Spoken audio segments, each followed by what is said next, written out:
Abou Layla, c'est un peu un film qu'on a du mal à définir. C'est un road movie, à la fois un conte philosophique, un peu un film fantastique à suspense. Vous, à la lecture du scénario, quelle a été quelle a été votre compréhension du film? Exactement la même que vous venez de décrire.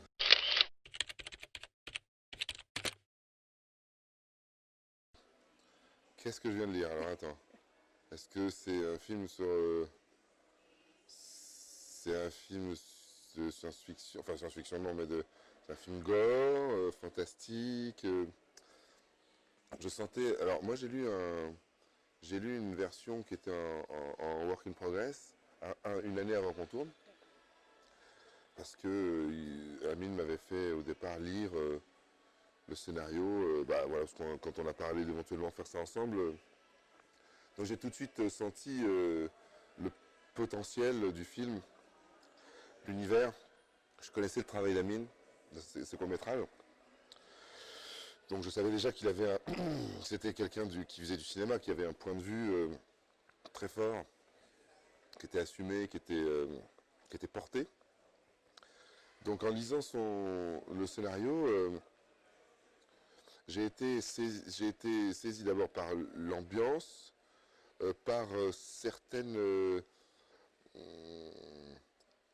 constructions du scénario.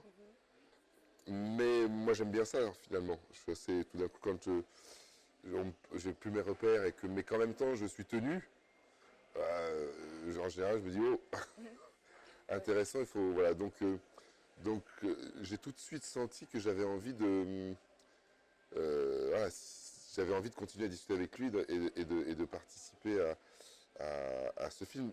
C'est aussi parce que c'est aussi quelqu'un parce que je l'ai rencontré, que quand on est en présence d'amis, on sent tout de suite il y a une réflexion, qu'il y a il y a une âme qui porte quelque chose à dire.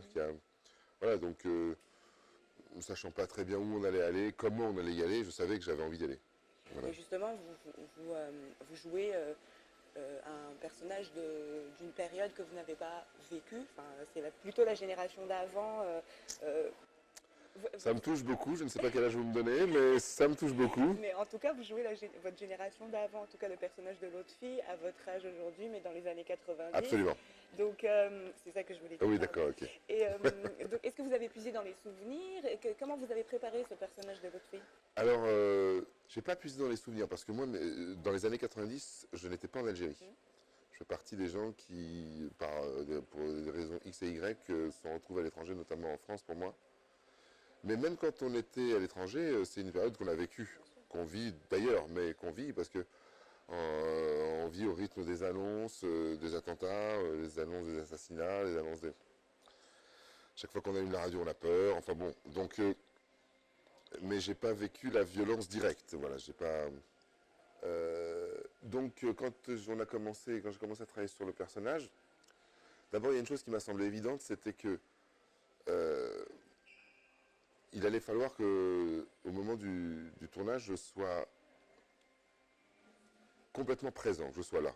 Et ça, je me suis très vite dit, bon, ça se prépare pas, quoi. Ça, faut juste, c'est une concentration en fait. Parce que il y a beaucoup de choses en voiture, il y a beaucoup de choses silencieuses, il y a beaucoup de choses qui sont habitées par le silence, par le désert. Et que donc, il fallait, grosso modo, on était trois personnages, quoi. Il y avait S, l'autre fille, S qui est joué par Slimane Benouari, l'autre fille, et le désert. Et que donc, il allait falloir trouver un équilibre entre les trois. Donc, c'est surtout là-dessus que j'ai... Mais on ne peut pas vraiment dire que c'est de la préparation du travail, c'est de la pensée, c'est une espèce de conscience de ça. Ensuite, on a eu 3 jours de travail avec Amine et Slimane à la table, à Alger. Ça devait être 3 semaines, un mois avant qu'on commence le tournage. Où là, vraiment, on a pris le temps de relire l'intégralité du scénario, de préciser les enjeux, bon, un travail assez classique de lecture, mais qui nous a permis d'élaborer un langage commun, avec des références communes, avec qu'on sache à peu près, que nous, pour nous, Amine nous éclaire sur certaines choses, mais que nous aussi, de notre côté, on puisse parler de ce que nous évoque le scénario. Et ça a été un moment très intéressant parce qu'il y a beaucoup de choses qui se sont mises en place à cet endroit-là, à ce moment-là. Et ensuite, ça a été un travail de... On a tourné une petite équipe dans le désert pendant un mois et demi. Et donc, on a tourné dans l'ordre, puisque c'est un road movie. Absolument. Alors, bon, il y a peut-être ensuite des choses, mais d'une manière générale, c'était quand même assez dans la chronologie.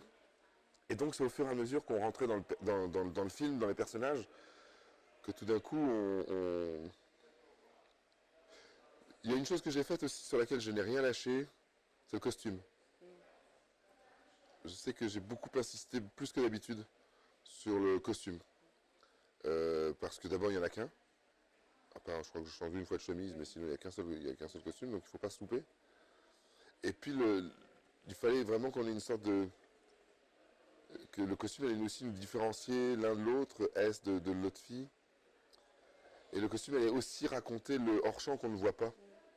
Mais je crois que je me suis dit qu'il fallait que je sois extrêmement concentré et présent. Voilà. Justement, ça se voit, il y a cette tension. J'allais vous parler du côté sombre, ce côté, enfin, il y a beaucoup de pression psychologique. Le désert, c'est intéressant que vous disiez que le désert est un troisième personnage parce qu'il révèle un peu toute cette violence enfouie, etc. Comment vous avez travaillé cette tension tout au long du film, justement, face à la folie de votre partenaire? Comment vous l'avez travaillé tout ça? Est-ce que c'était au jour le jour ou bien est-ce que c'est des choses que vous travaillez? Non, ce sont des choses dont on avait donc justement parlé ces fameux 3 jours, qu'on avait évoqués en tout cas. Après, il faut rentrer dedans, il faut le jouer pour les trouver. Mais... ensuite, avec Slimane, qui est un acteur de théâtre d'une intériorité assez forte, assez folle. Finalement, il avait une telle... moi là-dessus, c'est quelque chose qu'on a construit à deux. Slimane a porté cette intériorité, lui il parle encore moins que moi. Il a encore moins de dialogue que moi. Mais je sentais sa présence comme ça, donc j'avais plus qu'à m'en servir d'une certaine façon. Puis, alors, bon, ça c'est un peu... Mais surtout, je crois que c'est un peu comme ça, c'est qu'on avait cette fameuse voiture, la Lada, et alors on n'était pas sur un tournage...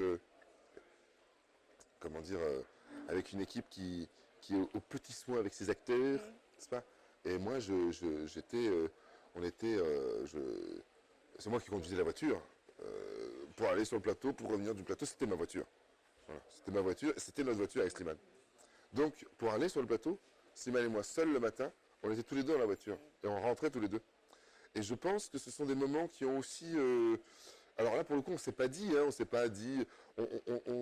peut-être qu'on se faisait comme ça des italiennes, mais c'était technique, ça. Mais je crois que ces moments-là qu'on a passés, dans cette voiture le matin, je suis sûr qu'ils ont beaucoup nourri notre relation et par là même, sans doute, la tension dans laquelle... Parce que la tension, c'était les situations qui les voulaient. Donc, une fois qu'on est d'accord, avant de se mettre à travailler... Bah, avec Amine, on parlait assez peu de ces choses-là. D'abord, on en avait déjà parlé avant. Et puis, je crois que Slimane et moi avions la capacité de lire les situations, de comprendre les situations assez instinctivement. Donc ensuite, Amine replaçait certaines choses par moment, bien sûr. Mais il n'est jamais vraiment intervenu de manière... Enfin, faudrait lui demander, mais moi, dans mon souvenir, à part certaines scènes... on n'a pas discuté 20 ans. On se lançait et il recalait. Alors c'est quelqu'un de très exigeant, aussi bien avec son image qu'avec sa mise en scène, qu'avec ses acteurs. Il a même un talent assez agaçant au bout d'un moment. Mais donc voilà, donc c'est un peu comme ça que les choses se sont faites.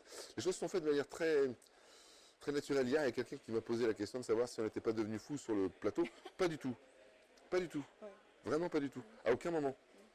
Et dernière question, justement, sur la question de l'Algérie, parce que même dans vos films, l'Algérie est très présente, vous êtes franco-algérien. Absolument. Tout ce qui se passe en Algérie en ce moment, cette belle révolution qui se passe, même de loin, vous devez la vivre ou la ressentir. Est-ce que ça vous nourrit déjà dans votre écriture ou est-ce que ça vous nourrit en tant qu'acteur Oui, alors bon, le Hirak en ce moment, bien évidemment, c'est une...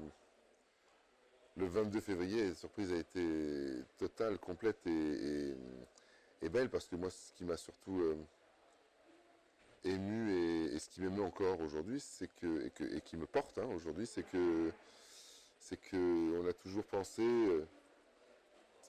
ce peuple complètement amorphe, fini, et que tout d'un coup il a prouvé, il a fait la preuve d'une conscience politique, d'une maturité politique folle, qui est un exemple dont on a parlé dans le monde entier. Oui, ça me nourrit parce que ça me porte, parce que c'est quelque chose qu'on attend tous, qu'on attend tous depuis longtemps, que les choses bougent. Alors après, on n'est pas, moi je reste lucide, je sais très bien que les choses vont être longues et complexes, qu'il y a une situation mondiale, qu'il y a une situation nationale, qu'en face il y a un régime qui ne lâchera pas, qu'il y a une société civile qui doit s'organiser. Enfin bon, le défi est encore devant. Le défi est encore devant. Oui, bien sûr, ça me porte et ça m'appelle sans que, pour l'instant, j'ai la nécessité de... Par exemple, je suis en train d'écrire en ce moment et je n'ai pas l'intention de modifier mon écriture pour intégrer le Hirak. D'abord parce que je crois que ce sont des mouvements, ce sont des lames de fond, ce genre de mouvement, et qu'il a de longues heures à vivre encore avant vraiment d'aboutir à quelque chose. Que c'est aussi ma façon de le respecter, c'est de ne pas m'en servir de manière, pas opportunément, mais parce que je ne veux pas du tout porter un jugement sur ce qu'il ferait. Je crois que là, chacun doit avoir son rapport avec le Hirak, et en tout cas artistiquement. Comme ça a commencé les premières fois où je suis descendu pour marcher, on me disait mais est-ce que tu vas filmer? Et je disais non, je ne vais pas filmer parce que je veux le vivre. Je ne veux pas le filmer. Si je le filme, je ne le vis pas. Je vais penser à le filmer. Donc je ne vais pas le vivre moi de l'intérieur. Et moi je voulais le vivre. Et on a été plusieurs comme ça. Hassan Farhani là, qui va venir présenter son film ici, c'est pareil, on s'en était parlé. Hassan m'a dit pareil, on était d'accord. Aucune intention. Et lui, il est documentariste, il aurait 4 fois plus de légitimité que moi. Mais pareil, on n'a pas envie de... Alors maintenant, c'est autre chose. Mais les premiers temps, il fallait le vivre, donc ça c'est quelque chose... Mais par contre, quand j'écris, c'est là. C'est là. Alors après, ça prendra la forme que ça prendra. Ce sera sans doute, ça se verra pas, quoi. Ça se sentira dans une énergie, mais c'est là. Merci beaucoup, Léa. Merci à vous.